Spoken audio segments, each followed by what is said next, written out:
안녕하세요. 소송에서 이기면 상대방으로부터 변호사 비용도 받을 수 있다고 하잖아요. 이번 영상에서는 어느 때에 상대방으로부터 변호사 비용을 받을 수 있고 또 얼마의 비용을 받을 수 있는지에 대해서 설명드리겠습니다. 변호사에게 의뢰하는 사건을 구분을 하면 민사소송이 가장 많이 있겠고 이혼소송 같은 가사소송도 있고요.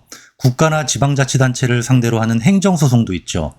이런 민사소송, 가사소송, 행정소송은 승소한 당사자가 패소한 당사자에게 변호사 비용을 청구할 수 있습니다. 그 반면 범죄와 관련하여 검사가 공소제기, 기소라고도 하죠. 그 공소제기를 해서 법원에서 진행되는 형사소송이나 누가 무슨 죄를 저질렀으니 처벌을 해달라라고 하는 형사고소 같은 것은 승소를 했다고 해서 변호사 비용을 받을 수 없습니다. 변호사 비용을 청구할 수 있는 민사소송, 가사소송, 행정소송에서 승소했을 때 상대방으로부터 받을 수 있는 변호사 비용은 내가 변호사 비용으로 만일 5천만 원을 지출을 했다라고 해서 상대방에게 5천만 원을 다 청구할 수 있는 것은 아니고요. 소가에 따라서 상한선이 정해져 있습니다. 소가란 소송물 가액의 줄임말로 예를 들어 A가 B에게 5억 원을 갚아라 라는 소송은 소가가 5억 원이 되고요. A가 B에게 3억 원의 매매 잔금을 지급하라 라는 소송의 소가는 3억 원이 되죠. 소송으로 돈을 청구하는 것이 아니라 예컨대 이혼을 하게 해주세요라는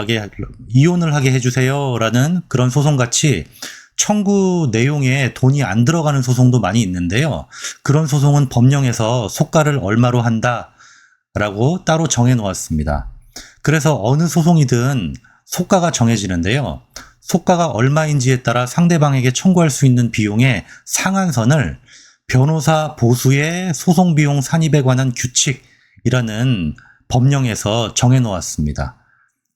소가가 높으면 받을 수 있는 비용의 상한선도 높아지는데 소가에 정확히 비례하는 것은 아니고요. 예를 들면 소가가 2천만 원 이하다. 그러면 소가의 10%가 상한선이 되고 소가가 2천만 원을 초과하고 5천만 원 이하이다 라고 하면 소가 빼기 2천만 원 곱하기 0.08 더하기 200만 원이 상한선이 됩니다. 소가의 구간마다 계산식이 각각 정해져 있어요. 그래서 상한선 금액이 대략 어느 정도로 나오냐면요. 소가가 5천만 원이면 상한선이 440만 원이고 소가가 1억 원이면 상한선이 740만 원이고 소가가 5억 원이면 상한선이 1340만 원입니다. 제가 상한선이라는 표현을 하고 있는데 상한선이란 그 말 그대로 내가 변호사 비용을 500만 원 주고 승소했는데 그 소송의 소가가 낮아서 그 소가로 계산한 상한선이 400만 원이면 상대방에게 500만 원을 받을 수 있는 것이 아니라 400만 원만 받을 수 있다는 의미고요. 반대로 내가 변호사 비용을 500만 원 주고 승소를 했는데 그 소송의 소가가 높아서 소가로 계산한 상한선이 700만 원이면 내가 지출한 500만 원 전부를 상대방에게 청구할 수 있다는 의미입니다. 변호사 비용을 상대방에게 청구하기 위해서는 소송을 승소한 후에 별도로 소송 비용액 확정 신청이라는 것을 법원에 해야 합니다.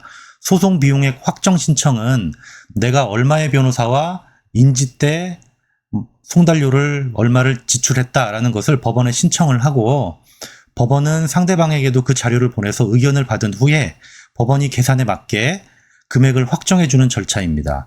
보통 신청 후에 2-3개월 정도 있으면 소송 비용액 확정 최종 결정이 나옵니다. 소송 비용액 확정 결정은 승소 판결문처럼 그것으로 상대방 재산에 압류도 할 수 있죠. 이번 영상에서는 소송에서 이기면 상대방으로부터 변호사 비용을 얼마나 받아낼 수 있는가에 대해서 설명드렸는데요. 더 궁금한 것이 있으신 분들은 댓글이나 이메일로 문의 바랍니다. 감사합니다.